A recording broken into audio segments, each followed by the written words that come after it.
Hello, I'm Albert Vartanian. Welcome to Fast Money Football on the Parlay and Parlay Radio. What a fantastic day of football in the Premier League yesterday. And the betting wasn't too bad either. Could have been better, to be fair. We hit both teams to score in over 2.5 in the Villa match. In the first half, actually, that game ended 3-3. Pushed on the City first half prop, not bad. And Spurs, not Spores. They look like spores out there. Disappointed, but what a match that was. Michael Singh is my sidekick today. He's a United fan, so I won't bring up the Burnley match, even though I was happy to hit the under 2.5 in that match. Well, Weghorst, what a transfer by Burnley. Could become one of the most underrated transfers of the past window. Mike, some strange results over the past few days. It looks like maybe the winter break has shaken up the Premier League. Yeah, it's maybe that gap off, as you're kind of alluding to, Albert, that takes players to find a few minutes to find their footing, maybe a few games indeed, and that was certainly the case in the Tottenham match. I mean, you mentioned what a match. Southampton coming up big in that one, big 3-2 victory. I mean, we don't really need to talk about the Man United one, but I can't even say Man United's any different because that's what they've just been all year, especially after Ragnick took over. I I'm excited to see kind of how the rest of these games play out. We got some big ones coming up, Albert. Yeah. I maybe my picks will reflect what you're kind of alluding to here. Yeah, I mean, the results really were strange. I mean, look at Newcastle beating Everton 3-1. I mean, that was pretty much a pick 'em. I just didn't expect Newcastle to come out like that. Southampton beating Spurs away. I mean, you look at James Ward-Prowse, he made a case for himself, by the way, in that matchup. He does it every single game. But when you play a big team like Spurs or a bigger team in the Premier League and you have a performance like that, it raises some eyebrows. And I mean, I wouldn't be surprised to see James Ward-Prowse maybe getting a call up to the English side. But that's here nor there. Time for today. Big match, Liverpool Leicester City. Look at the line, Mike. Minus 455 I have here for Liverpool on the line. Plus 1,000 for Leicester. This just tells you how far Leicester have fallen. Yeah, I think you're bang on there. That line definitely reflects that. But there are some numbers in here that do kind of bode well for Leicester. It's that they've already beaten Liverpool this year. Yeah. They're trying to get the double this year. Liverpool have lost their last two Premier League games actually against Leicester, and they're looking to avoid losing three in a row to the Foxes for the first time since 1963. So a very, very long time since Liverpool have dropped three in a row to Leicester. Another one that kind of bodes well for them is that they've done it against Klopp many times in the past. They've actually beaten Liverpool 4 times under Klopp in the league, and that's the most along with Manchester City. So no team has ever beaten Klopp twice in a league season. That's the one thing that we do like here, aside from Bayern Munich back in 2014. And that's Bayern, right? So we do like Liverpool kind of leading that way because Klopp just hasn't been beaten twice. He doesn't get beaten twice. I don't know if he takes it personally or whatnot. And then looking at Liverpool on the other hand, I mean their form, come on, it's crazy. They haven't lost in their last 7 games. They've just been absolutely dominant at Anfield. They're unbeaten the last 4 league games, 10 wins, 4 draws over that span. They've won their last 5 at home. I gotta go in some way, shape, or form here, Albert. I think I'm leaning Liverpool. Yeah, I mean, absolutely. I am too. I don't see any other result outside of Liverpool winning this matchup. I mean, we have seen some weird results, like I just mentioned, coming off of the winter break. But Liverpool at home at Anfield, Leicester in shambles. Like their last three fixtures: 4-1 to Forest in the FA Cup, 1-1 against Brighton, and then 3-2 they lost to Spurs, where they collapsed and they led in 2 goals in I think injury time, like the 95th, 96th minute. There's a big problem there. 16 goals conceded in the last 4 away games in all competitions. So I see goals here. Mohamed Salah likely to be in the starting 11 after playing in the final at AFCON. Sadio Mane probably out, but the depth that they have up front is not really an issue. Diogo Jota, Roberto Firmino, Mohamed Salah, and now Luis Diaz from Porto. So I'm with you. I'm backing Liverpool, but Mike, there's no way we're back in the minus 455. I mean, that's just too much juice to lay. So we got to tag Okay. something onto that, and you like both teams to score. Yeah, I do like both teams to score, and it's because of that, what we were talking about earlier. I mean, coming out of the break, I feel like, defenses won't be as stingy as they're kind of used to. People won't be in sync. And Leicester's capable of scoring. They definitely have a couple guys who are able to put the ball in the back of the net, but On the other hand, of course, so do Liverpool. So I'm taking both teams to score and a Liverpool win at plus 140. That'll at least get you some decent odds.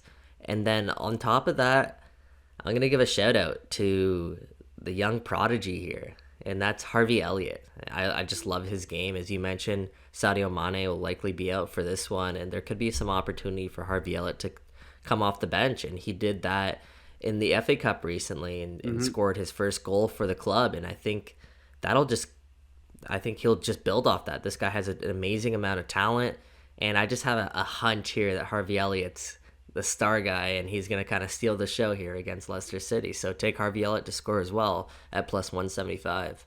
Yeah, Elliott could start in the midfield, I think, with Henderson and Fabinho. And I mean, Leicester concede a lot of shots, most shots on target in the league, and second most with shots in the box. And we know how much Liverpool midfielders like to make those runs into the box. So I like that shout a lot.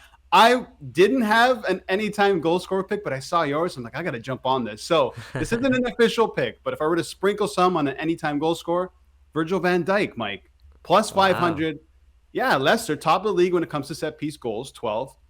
And Leicester City, the second most conceded. So I can see that there. And in terms of both teams to score, I'm with you. I love that plus 140. You get Liverpool plus the both teams to score. And for Leicester, I know Liverpool have a stingy defense, but they've scored two past Spurs, three past City, and two past Napoli. Those were all away matches, so they can score. No Jamie Vardy, but up front they still have Iheanacho. They're probably going to have Patson Daka, Harvey Barnes, James Madison. Going forward isn't really an issue. It's at the back. That's the biggest problem. And yeah, so I like the both teams to score, and you get some pretty good odds. Plus 140, $100 on that bet returns 140. So that's how that bet works. So those are our official picks for that one. To the next game, Wolves against Arsenal. So we talked about this off air, but when I first saw this line, I'm like, this isn't right. I'm like, Wolves are one of the best teams in the Premier League, second best defense in the Premier League, at home to Arsenal. There's no way they should be this big of a dog. No, that's something that I guess Vegas gets if you're Arsenal. I think there's a lot of people that you're betting Arsenal because of the name still. I mean, there's no way that Arsenal is this big of a favorite. They haven't won in their last 5 games. There you go. Wolves, on the other hand, they're on a 3-match winning streak in the league. They're going to look to make it 4 in a row for the first time since 1974. This Wolves team is shown that they can hang with the best of the teams. I mean, recently they beat Man United, Southampton, and Brentford over Mm-hmm. that 3-game winning streak. And they did so in really convincing fashion. Just thinking back to that Manchester United game, I mean, Wolves dominated that match. And they're going to be doing it at home once again. And Arsenal just, they haven't been very good. The Wolves, again, they have Arsenal's number a little bit. They've won 2 of their last 3. And they won both games last season, actually, against the Gunners. 2-1 at home and 2-1 away. So they did the double over them. So Yeah. they're confident heading into this one. They have a lot of talented players on that squad. And they need the points, quite frankly, because they're starting to drop out of contention for that top 4 range. And they're good enough to kind of make that push this year, I believe. So I'm leaning Wolves here, Albert. Yeah, I'm leaning Wolves as well. I don't have the cojones to bet them straight up on the line because they can't really score. I mean, 9 games against the top half, no games had 2 or more goals. They're just not a team that can score, but they can defend really, really well. Second best defense, as I mentioned, in the league. Um, Third worst scores, big issue there. So instead of taking the Wolves straight up on the line, I might sprinkle a little bit on there if the odds move up a bit. But I like the draw no bet at plus 145 because you get the safety. If it's a draw, it's a push. You get your money back. And if they win, you win your bet. If they lose, obviously you lose your bet. But I think it's more of a safe bet. Molineux is a tough place to play. Arsenal, poor form. They just had that bit of a disaster with Pierre-Emerick Aubameyang leaving the club for nothing. Their captain, one of their top goal scorers of the past few seasons. So there's a bit of issues there with Arsenal and going away to Wolves. I don't like it. And Wolves also have the added incentive. If they win this game, they leapfrog Arsenal in the table. Yeah, exactly. And that's the big thing right there I'm looking at. So on my bet here, Arsenal, there's a stat that really stood out to me. It's that Arsenal have scored at least 1 goal in each of their last 27 meetings against the Wolves. Wow, So interesting. the Wolves are really good defensively, but Arsenal's a really good goal scoring team against them at least. And if I'm leaning Wolves here, I'm gonna kind of go back to my wheelhouse, which has been both teams to score, but I still like the Wolves to pull out the win. and that'll get you some crazy odds. That's plus 650. Yeah, I it's think, huge. as you mentioned, that they don't have a hard time scoring at sort of top six opposition, but they find a way to do so against Arsenal, and they've done it in the past. So I'm thinking another 2-1 result is in the cards here. So take the Wolves at to or both teams to score, on the Wolves at plus 650. Yeah, so 2-1 win, something like that. So a lot of the people will probably be on the under in this game, the under 2.5, which I was looking at because I'm thinking this is a 1-0, a 1-1.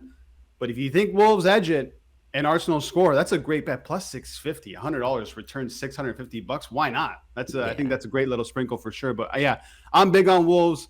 Mike's big on Wolves. So our official bets are as we go here. It's Liverpool plus both teams to score for both of us at plus 140. Harvey Elliott to score anytime from Mike. I'm going Virgil van Dijk plus 500. That's a little sprinkle, though. Don't hammer that. It's a goal scoring bet. It's a little sprinkle. You can win a little bit of money there. And for the Wolves, Arsenal, I'm going Wolves. Draw no bet plus 145. Mike is going Wolves. Both teams to score. Hopefully, we hit those bets. Mike, thanks for joining me. Make sure you tune in tomorrow, every day, Monday to Friday. We will have Fast Money Football. You can follow Mike on Twitter at MichaelSing94. You can follow me on Twitter as well at the Real Bert V. And if you want to watch more parlay content, which Mike, tell them they really should, head over to parlay.tv. definitely. Yeah, lots of content coming out. NBA, hockey. I'm sure we'll get into some esports and baseball soon too. So just stay tuned. That's it. May the winners be yours, everybody. Good luck.